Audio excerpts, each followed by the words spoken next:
김수연 씨는 결혼 4년 차로 남편과 함께 소박하지만 단란한 가정을 꾸리고 있었습니다.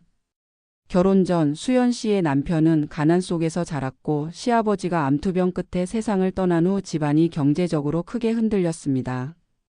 시아버지가 보험 하나 없이 병원비와 생활비를 충당하느라 고생했다는 이야기를 듣고 수연 씨는 결혼 직후 남편과 시어머니의 보험을 직접 챙겼습니다. 남편과 시어머니에게 실손보험과 암보험을 들어주며 매달 보험료를 꼬박꼬박 납부했습니다. 시어머니를 위한 이 노력은 단순히 의무감에서 비롯된 것이 아니었습니다. 시어머니가 고생한 과거를 들으며 수연 씨는 시어머니를 진심으로 아끼고 걱정했습니다. 작년 시어머니가 위암 진단을 받으셨을 때 수연 씨의 결정은 빛을 발했습니다. 가입해둔 보험 덕분에 시어머니는 경제적 부담 없이 치료를 받을 수 있었고 수연 씨와 남편은 간병뿐 아니라 정서적인 지지도 아끼지 않았습니다. 보험금을 통해 병원비를 충당하고도 2천만 원 넘는 금액이 남았을 때 수연 씨는 자연스럽게 그 돈을 시어머니에게 용돈으로 드렸습니다. 어머니, 이 돈으로 건강 회복하시면서 좋은데 다니시고 기분도 푸세요. 남편과 아주버님도 이 결정에 흔쾌히 동의하며 오히려 시어머니를 더 챙기지 못한 것에 미안해했습니다.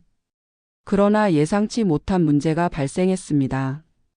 아주버님의 부인 측 형님이었던 최지연 씨가 수연 씨에게 연락을 해온 것입니다. 왜 보험금을 우리랑 상의도 안 하고 어머니께 드렸나요? 수연 씨는 어이가 없어 대답했습니다.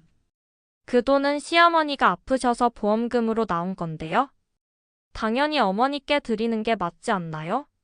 제가 가진 것도 아니고요. 하지만 형님은 뜻밖의 말을 이어갔습니다. 아니, 그런 돈은 가족끼리 상의해서 나눴어야죠. 어머니가 돌아가시면 상속도 우리가 같이 받게 되는 건데 보험금도 비슷한 거 아닌가요? 수연 씨는 처음에는 별 말 같지 않은 소리 한다 생각하고 웃어 넘겼지만 형님이 유류분 청구 같은 말을 꺼내기 시작하자 분노를 느꼈습니다. 형님, 그건 사망 후 상속 문제에서 쓰는 말이고 지금 어머니는 살아계신 상태에서 치료비로 나온 돈이에요. 무식한 소리 그만하시고요. 보험금은 어머니가 쓰시는 게 당연한 겁니다. 하지만 형님은 그 후에도 끊임없이 돈의 사용처를 따져 묻고 가족 모두의 동의를 구했어야 한다며 수연 씨를 몰아세웠습니다. 며칠 뒤 형님은 가족단체 채팅방에 장문의 메시지를 올렸습니다. 모두가 동의하지 않은 상태에서 보험금을 어머니께 드린 건 잘못된 결정이라고 생각해요. 가족으로서 당연히 상의가 필요했어요. 이에 남편은 불편한 기색을 감추지 못하며 형님을 설득했습니다. 형수님, 그건 어머니가 쓰셔야 할 돈이에요. 상의할 필요도 없고 어머니를 위해 쓰는 게 당연합니다. 하지만 형님은 여전히 물러서지 않았습니다. 그럼 앞으로도 모든 돈을 그런 식으로 쓸 건가요? 우리 입장도 고려해 주세요. 그날 밤 수연 씨는 남편과 깊은 대화를 나눴습니다.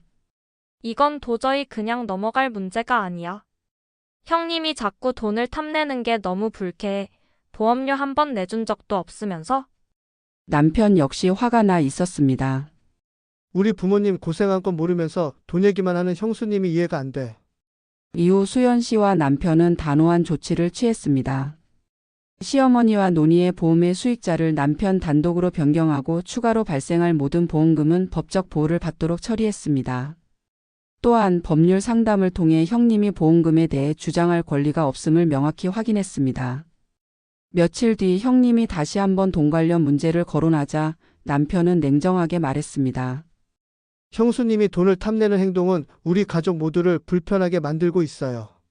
더 이상 이 문제로 말이 나온다면 법적 조치를 취할 수밖에 없습니다. 결국 형님은 가족들로부터 완전히 고립되었습니다. 아주버님마저 형님과 갈등을 빚게 되었고 형님은 스스로 가족 모임의 발길을 끊게 되었습니다. 시어머니는 남은 보험금으로 건강 회복을 위한 여행을 다니며 행복한 일상을 보내고 있습니다.